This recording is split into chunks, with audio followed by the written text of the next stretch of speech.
الحمد لله نحمده ونستعينه ونستغفره ونعوذ بالله من شرور أنفسنا ومن سيئات أعمالنا من يهده الله فلا مضل له ومن يضلل فلا هادي له وأشهد أن لا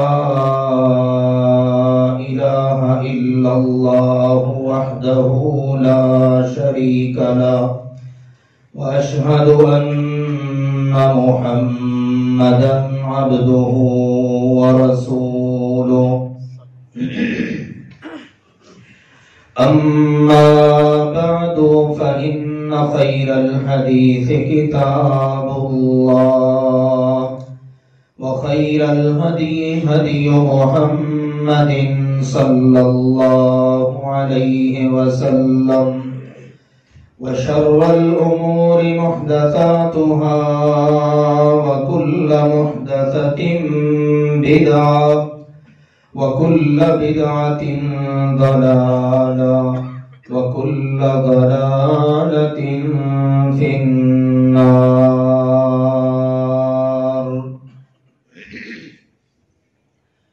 يا أيها الذين آمنوا اتقوا الله حق تقاته ولا تموتن إلا وأنتم مسلمون.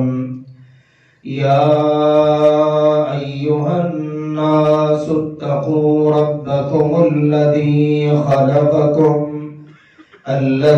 خلقكم من نفس واحدة وخلق منها زوجها وبث منهما رجالا كثيرا ونساء واتقوا الله الذي تساءلون به والأرحام إن الله كان عليكم رقيبا.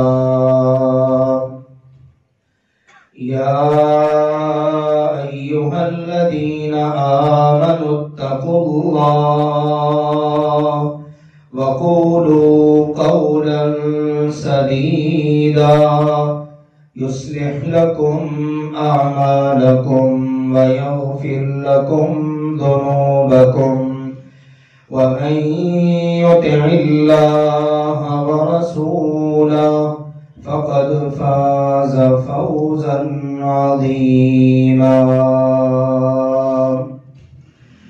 أما بعد فأعوذ بالله من الشيطان الرجيم.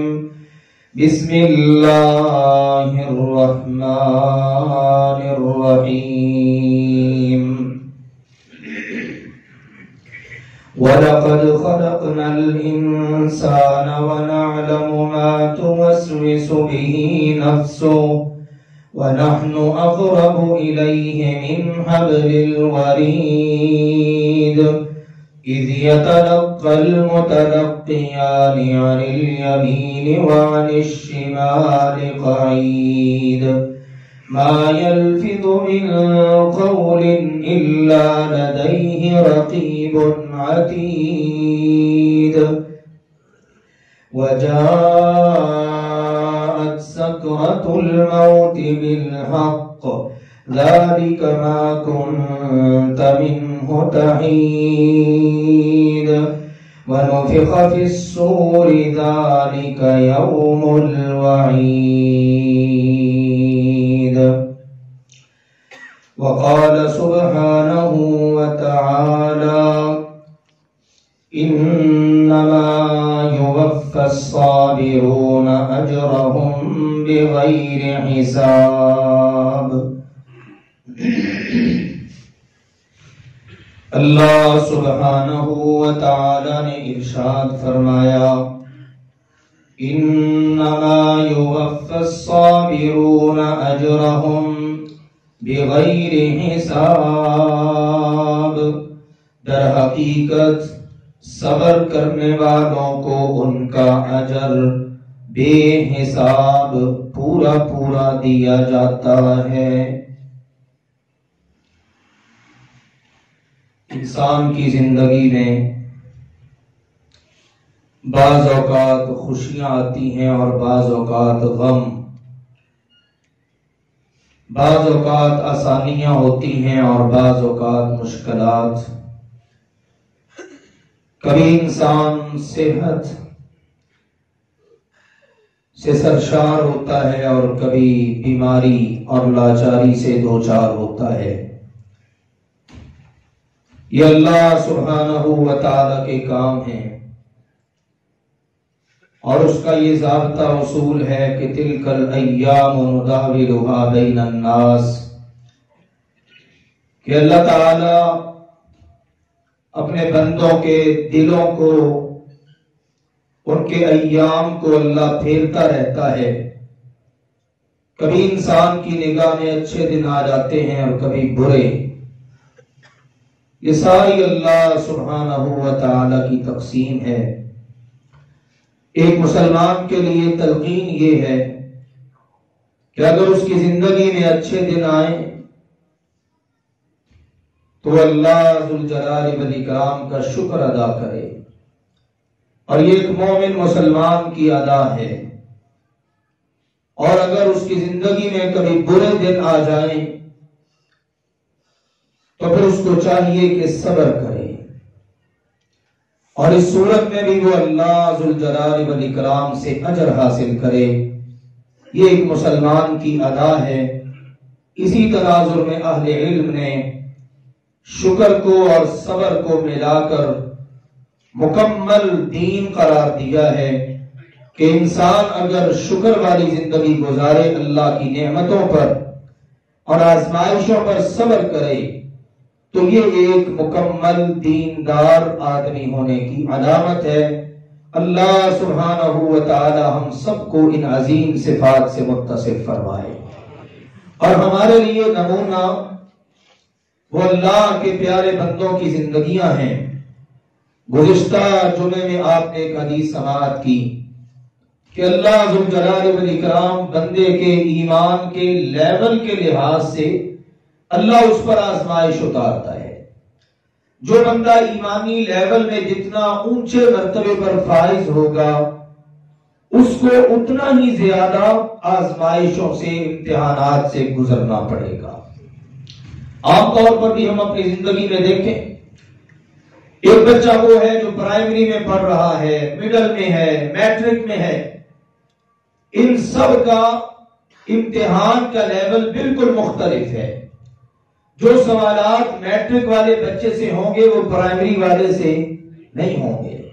پھر اس کے بعد جیسے جیسے درجات بڑھتے جائیں گے، F A, F S C یا B A, B S C وغیرہ میں، یا میڈیکل میں، انجینئرنگ میں، جیسے جیسے آگے بڑھتا چلا جاتا ہے، اس کے سوالات کا یا اس سے جو کچھ پوچھنا ہے ممتحن میں، ان کا لیول بھی بلند ہوتا چلا جاتا ہے۔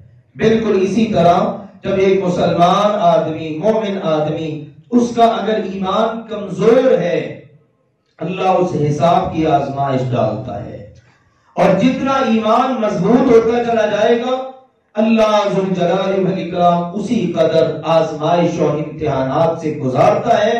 اور اس کے فوائد میں سے ایک مسلمان کے لیے بڑا اہم فائدہ یہ بھی ہے، بعض اوقات ایک مسلمان مومن اپنے اعمال کے ذریعے اس درجے پر فائز نہیں ہو پاتا جس درجے میں اس کو اللہ نے فائز کرنا ہے۔ پھر اللہ کیا کرتا ہے؟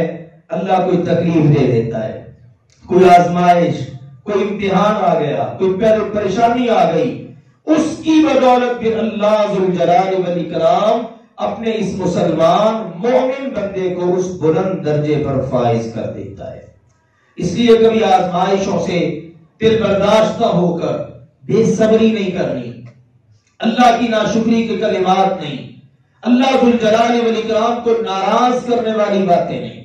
دیکھیے، بیماری ایک بہت بڑی آزمائش ہے۔ ہمارے تو دانت میں درد ہو جائے، سر میں درد ہو جائے، حتیٰ کہ اگر ہمارا ناخن کچا ہی کٹ جائے اور اس طرح سے کوئی تھوڑی بہت تکلیف آئے، ہماری کیا حالت و کیفیت ہوتی ہے۔ اور ایک شخص اگر اس سے بڑی بیماری میں مبتلا ہے، جس طرح کے عام طور پر آج کل اتنی بیماریاں ہیں کہ ان کا شمار ہی نہیں، ایسی بیماریاں کہ اللہ ذوالجلال والاکرام سب کو ان سے اپنی پناہ میں رکھے۔ یہ شوگر کا مرض ہے، یہ جی بلڈ کینسر ہو گیا ہے، یہ جی ہیپاٹائٹس ہو گیا ہے، یہ جی کورونا کی بیماری آ گئی ہے، بڑی بیماریاں ہیں۔ اگر بندہ کبھی کسی بیماری میں پڑ جائے، یہ بہت بڑی آزمائش ہے، تو اس نے پھر کیا کرنا ہے؟ اس نے وہ کرنا ہے جو اللہ کے پیارے اور محبوب نبی سیدنا ایوب علیہ السلام نے کیا۔ اللہ نے ان کو ہمارے لیے بطور نمونہ ذکر کیا ہے، اور صبر کی بڑی خوبصورت ایک مثال ہے وہ۔ اللہ ان کو خود کہہ رہا ہے اِنَّا وَجَدْنَاهُ صَابِرًا نِعْمَ الْعَبْدُ۔ یہ اللہ کے قرآن کے الفاظ ہیں، یہ ڈگری مل رہی ہے کن کو؟ سیدنا ایوب علیہ السلام کو۔ اللہ کہتا ہے ہم نے اپنے بندے ایوب کو بڑا صبر کرنے والا پایا، کتنا ہی اچھا بندہ تھا، بیماری سے دوچار ہوئے، تکلیف سے دوچار ہوئے، بڑی آزمائش سے گزرے۔ اللہ نے دو مقامات پر بالخصوص اس کا ذکر کیا ہے، اہل علم نے ذکر کیا ہے، 1 سال کے لیے نہیں، 2 سال کے لیے نہیں، 10 سال سے زائد کا عرصہ ان کی بیماری کا بنتا ہے، بعض نے لکھا 12 سال، اور اس کو بعض اہل علم نے صحیح قرار دیا ہے۔